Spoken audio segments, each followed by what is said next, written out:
প্রিয় দর্শক, বলছি ডিস্কো ড্যান্সার মিঠুন চক্রবর্তীর জীবনসঙ্গী বলিউড নায়িকা যোগিতা বালির কথা। আজকের এই ভিডিওতে আপনাদের শোনাবো সেই নায়িকার জীবনের অনেক অজানা কথা। যোগিতা বালির আয়ত চোখ এবং দুষ্টু হাসি মন জয় করেছিল দর্শকদের। ধীরে ধীরে বলিউডে নিজের জায়গা করে নিয়েছিলেন তিনি, কিন্তু স্বইচ্ছায় সেই জায়গাও ছেড়ে দিয়েছিলেন বিয়ের পর। কিন্তু বিয়ে করেও সেই সাধের দাম্পত্য বারবার আহত হয়েছে ঘাত প্রতিঘাতে। তারপরেও সংসারকে আঁকড়ে থেকেছেন নায়িকা যোগিতা।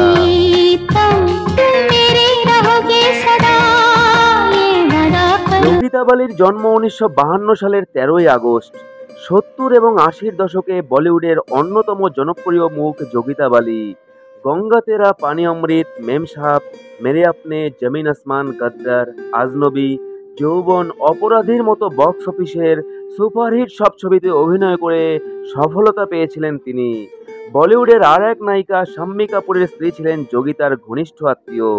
কাপুর পরিবারের ধারা ভেঙে তিনি বিয়ের পরেও নিজের কেরিয়ার বজায় রেখেছিলেন, কিন্তু যোগিতা সেই পথ আঁকড়ে ধরেননি। যোগিতার প্রথম ছবি পরোয়ানা মুক্তি পায় 1971 সালে, আর প্রথম ছবিতেই অমিতাভ বচ্চনের মতো তারকার সাথে অভিনয় করেছিলেন তিনি। আর প্রথম ছবি তাকে পরিচিতি দিলেও পায়ের নিচের জমি মজবুত করতে সময় লেগেছিল অনেকটাই। তবে তিনি কোনো সময়েই পরিচালকদের প্রথম পছন্দ হয়ে উঠতে পারেননি। প্রথম সারির কোনো নায়িকা যদি কোনো ছবি প্রত্যাখ্যান করতেন, তবেই সেই ছবিতে সুযোগ পেতেন যোগিতা। যোগিতার ফিল্মোগ্রাফিতে উল্লেখযোগ্য ছবি হলো মেহবুবা, লাগাম, কর্মযোগী, রাজ তিলক এবং আখরি বদলা। 1989 সালে মুক্তিপ্রাপ্ত আখরি বদলা ছবি ছিল তার শেষ ছবি। 18 বছরের কেরিয়ারে তিনি অভিনয় করেছিলেন প্রায় 60টি ছবিতে। কেরিয়ারের মাঝপথেই বিয়ে করেছিলেন যোগিতা। 1976 সালে কিংবদন্তি সঙ্গীত শিল্পী কিশোর কুমারকে বিয়ে করেছিলেন তিনি।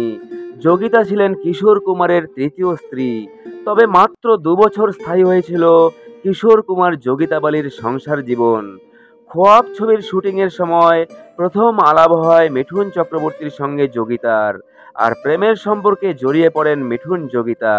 মিঠুন চক্রবর্তীর প্রেমে পড়ে কিশোর কুমারের কাছ থেকে দূরে সরে আসেন যোগিতা। এর ফলে চরমে ওঠে কিশোর কুমারের সঙ্গে মিঠুন চক্রবর্তীর বিরোধ। মিঠুনের জন্য নাকি গানও গাইতে অরাজি হয়েছিলেন কিশোর কুমার। ফলে বাপ্পি লাহিড়ীর যাত্রাপথটা অনেকটাই সুগম হয়েছিল সেই সময়ে। যদিও ত্রিকোণ প্রেমের এই ঘটনা কোনোদিনও স্বীকার করেননি কিশোর কুমার। কিশোর কুমার বলতেন, যোগিতার সঙ্গে তার দাম্পত্য সম্পর্ক নিছক এক রসিকতা। তার কথায় যোগিতা কোনোদিনও নিজের বাড়ি ছেড়ে এসে তার সঙ্গে সংসার করতে প্রস্তুত ছিলেন না। মিঠুনের সঙ্গেও যোগিতার সম্পর্ক নানা ওঠাপড়ার মধ্য দিয়ে গিয়েছে। যোগিতার আগেও মিঠুন চক্রবর্তীর জীবনে অনেক নারী এসেছিল। কেরিয়ারের শুরুতে সারিকার সঙ্গে ছিল সুসম্পর্ক।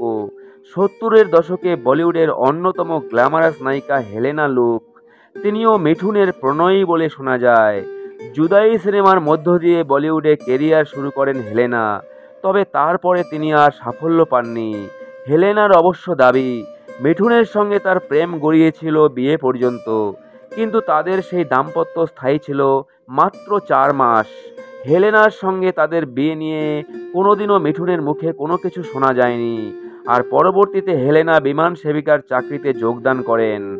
একটা সাক্ষাৎকারে যোগিতা বলেছিলেন তিনি বিয়ের পর সংসারই করতে চান, আর তার এই সিদ্ধান্তে সম্মতি দিয়েছিলেন মিঠুন চক্রবর্তী। দুজনে বিয়ে করেন 1979 সালে। যোগিতার অভিনয় ছেড়ে দেওয়া নিয়ে তাদের মধ্যে কোনো বিরোধ ছিল না, কিন্তু বিরোধ দেখা দিল অন্যত্র।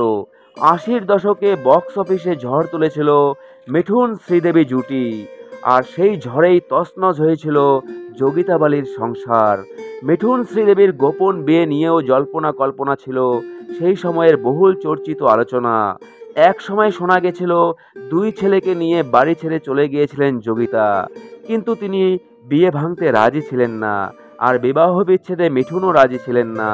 সেই কারণে মিঠুনের সঙ্গে সম্পর্ক থেকে সরে যান শ্রীদেবীও, কারণ তিনি নায়কের জীবনে দ্বিতীয় নারী হিসাবে থাকতে রাজি ছিলেন না। আর মিঠুনের সঙ্গে সম্পর্ক থেকে সরে আসার পরে শ্রীদেবী বিয়ে করেন প্রযোজক বনি কাপুরকে। এরপরেই মিঠুন এবং যোগিতার ব্যক্তিগত জীবন চলে যায় প্রচার মাধ্যমের আড়ালে। মিঠুন যোগিতার দাম্পত্য জীবনে বারবার এসেছে ঘাত প্রতিঘাত, তারপরেও সংসারকে আঁকড়ে থেকেছেন বলিউডের এই জনপ্রিয় নায়িকা যোগিতা বালি। বর্তমানে ৩ ছেলে এবং এক দত্তক কন্যাকে নিয়ে মিঠুন এবং যোগিতার ভরপুর সংসার। যোগিতা বালির কোন সিনেমাটি আপনি দেখেছেন তা জানান কমেন্টে। ভিডিওটি ভালো লাগলে একটি লাইক দিয়ে পাশে থাকুন। নমস্কার, দেখা হচ্ছে নেক্সট ভিডিওতে। तुम मेरे रहोगे सदा।